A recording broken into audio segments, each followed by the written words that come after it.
Bonjour et bienvenue à l'église protestante baptiste de Niort pour cette deuxième méditation. Je commence, je lis dans le psaume 55. Ô Dieu, prête l'oreille à ma prière, ne te dérobe pas à mes supplications. Écoute-moi et réponds-moi. J'erre ça et là dans mon chagrin, et je m'agite à cause de la voix de l'ennemi et de l'oppression du méchant, car ils m'accablent de maux. Ils me poursuivent avec colère. Mon cœur tremble au fond de moi, et les terreurs de la mort fondent sur moi. La peur et l'épouvante m'assaillent, et la terreur m'envahit. Je dis, si seulement j'avais les ailes de la colombe, je m'envolerais et je trouverais le repos. Oui, je fuirais bien loin, j'irais habiter au désert. Je m'échapperais bien vite, plus rapide que le vent impétueux, que la tempête. Ce n'est pas un ennemi qui m'insulte, je le supporterai. Ce n'est pas mon adversaire qui s'attaque à moi. Je me cacherai devant lui. C'est toi, un homme de mon rang, toi, mon confident et mon ami. Ensemble, nous vivions dans une douce intimité. Nous allions avec la foule à la maison de Dieu. Quant à moi, je crie à Dieu et l'Éternel me sauvera. Le soir, le matin, à midi, je soupire et je gémis, et il entendra ma voix. Il me délivrera de leurs assauts et me rendra la paix, car ils sont nombreux contre moi. Dieu entendra et il les humiliera, lui qui siège de toute éternité.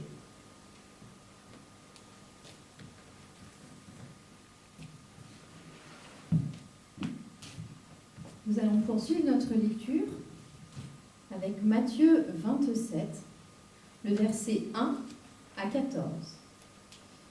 Nous allons lire le texte. Jésus est conduit devant Pilate. Le matin venu, tous les grands prêtres et les anciens du peuple tinrent conseil contre Jésus pour le faire mettre à mort. Après l'avoir lié, ils l'emmenèrent et le livrèrent à Pilate, le gouverneur. Voyant qu'il avait été condamné, Judas, qui l'avait livré, fut pris de remords et rapporta les 30 pièces d'argent aux grands prêtres et aux anciens, en disant « J'ai péché en livrant le sang innocent. » Mais ils répondirent « Que nous importe, c'est ton affaire. » Judas jeta les pièces d'argent dans le sanctuaire et s'éloigna pour aller se pendre. Les grands prêtres ramassèrent les pièces et dirent « Il n'est pas permis de les remettre dans le corbanas, puisque c'est le prix du sang. » Après avoir tenu conseil, ils achetèrent avec cet argent le champ du potier pour y ensevelir les étrangers. C'est pourquoi ce champ a été appelé champ du sang jusqu'à ce jour. Alors s'accomplit ce qui avait été dit dans l'entremise du prophète Jérémie. Ils ont pris les 30 pièces d'argent, le prix attribué par les Israélites à celui qu'ils ont apprécié, et ils les ont donnés pour le champ du potier, comme le Seigneur me l'avait ordonné. Jésus comparut devant le gouverneur. Le gouverneur lui demanda « Es-tu le roi des Juifs, toi ?» Jésus lui répondit « C'est toi qui le dis. » Mais il ne répondit rien aux accusations des grands prêtres et des anciens. Alors Pilate lui dit « Tu n'entends pas tout ce dont ils t'accusent ?» Mais il ne lui répondit sur aucun ton, ce qui étonna beaucoup le gouverneur.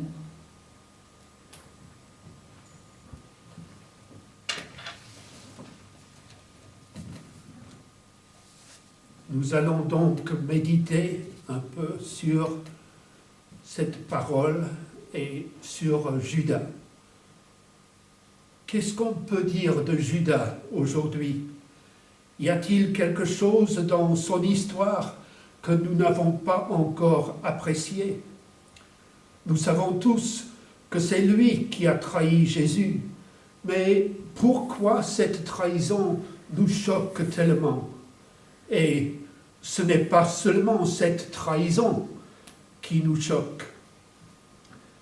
Voici un homme qui est avec Jésus depuis le commencement de son ministère. Il mange avec Jésus. Il écoute son enseignement, un enseignement qui a une autorité que n'ont pas les spécialistes de la loi. Il baptise, probablement. Jean 4, verset 2 nous dit que Jésus lui-même ne baptisait personne. Il laissait ce soin à ses disciples.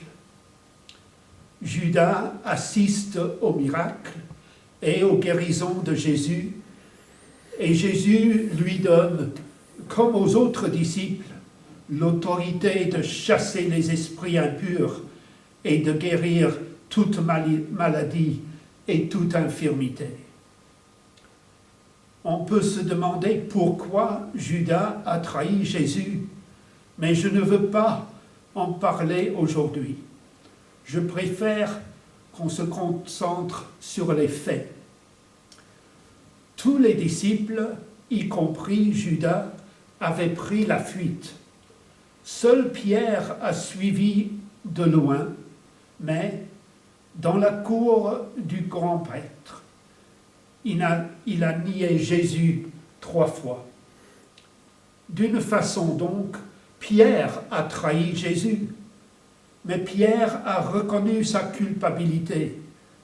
Plein de remords, il est sorti et a pleuré amèrement. Il avait déjà quand même avoué que Jésus était le Messie, le Christ, même s'il n'avait pas tout compris. Dans les béatitudes, Jésus a dit « Heureux ceux qui pleurent, car Dieu les consolera. » Judas a reconnu sa culpabilité. Il aurait pu être le témoin fidèle, pas un de ces faux témoins. Mais il avait laissé Jésus entre les mains de ceux qui l'avaient arrêté. Judas a reconnu sa culpabilité. Il aurait pu témoigner de l'innocence de Jésus, mais il avait pris la fuite et n'était pas présent pour contredire les faux témoignages. Mais Judas, celui qui a trahi Jésus, fut lui-même trahi par les chefs des prêtres et les responsables du peuple. Judas leur dit « J'ai péché en livrant un innocent à la mort. » Mais ils lui répliquèrent « Que nous importe? Cela te regarde. » Ils se sont lavé les mains d'une façon métaphorique de Judas, comme Pilate va se laver les mains littéralement de la mort de Jésus. Plein de remords humains d'avoir trahi Jésus, Judas s'est suicidé. Ce n'était pas un remords qui mène à la repentance, mais un remords qui mène à la mort, comme l'apôtre Paul explique dans sa 2e lettre aux Corinthiens, chapitre 7 et verset 10. Nous devons donc nous poser plusieurs questions.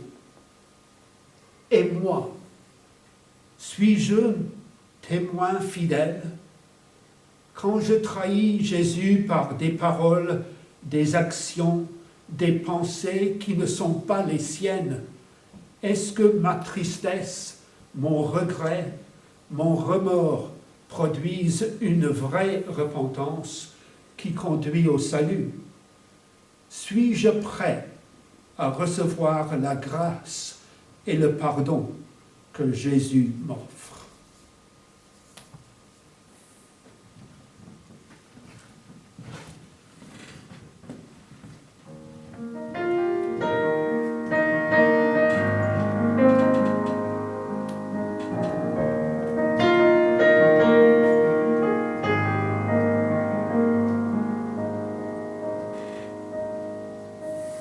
Quel sauveur merveilleux je possède, il s'est sacrifié pour moi, et sa vie innocente il cède pour mourir sur l'infâme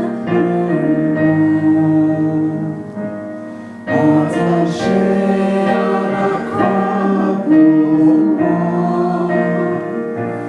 attaché à la croix pour moi. Il a pris mon péché, il m'a délivré, attaché à la croix pour moi.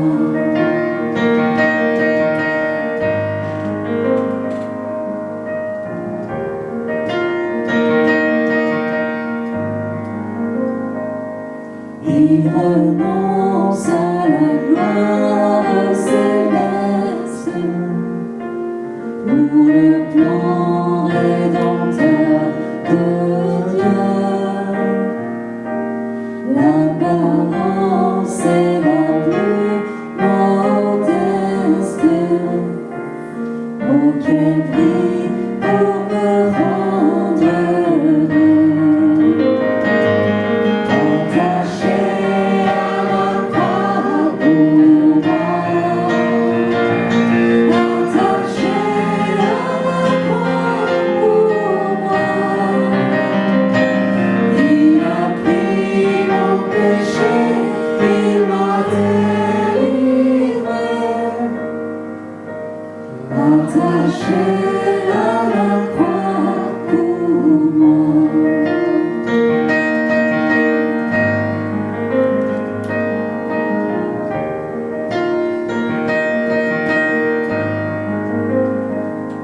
Maltraité, innocent pour ma vie, pour mes iniquités brisées, et chargé de mes maladies, il mourut pour guérir, sauver. Attaché à la croix pour moi, attaché à la croix pour moi. Il a pris mon péché, il m'a délivré, attaché à la croix pour moi. Attaché à la croix pour moi, attaché à la croix pour moi. Il a pris mon péché, il m'a délivré, attaché à la croix pour moi.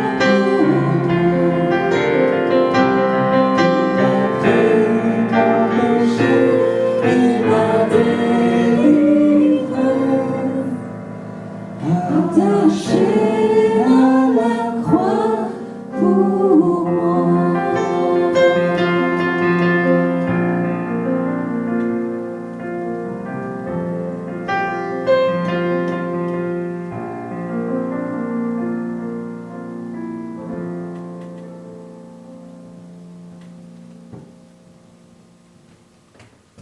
Je vous invite à la prière.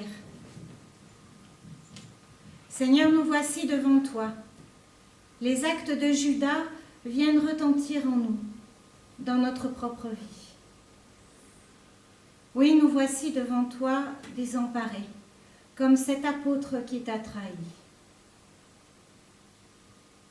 Et pourtant, malgré tout, tu nous accueilles comme nous sommes, avec nos péchés, nos peines, nos révoltes, nos mots et pensées peu bienveillants. Toi, malgré nos erreurs, tu viens t'asseoir à nos côtés. Tu viens nous accueillir malgré notre petitesse. Oui, nous voulons te demander pardon pour les actes, les mots, les regards qui ne t'honorent pas. Depuis le premier jour, Seigneur, tu chemines avec nous. Tu es l'ami des jours de soleil et des jours d'orage. Jamais tu penses à nous abandonner. Tu es la lumière qui nous éclaire au cœur même de nos ténèbres. Que ton esprit vienne, Père, qu'il descende sur nous et vienne nous guider vers ta lumière, ta vérité. Oui, que notre vie entière soit sous ton regard. Amen.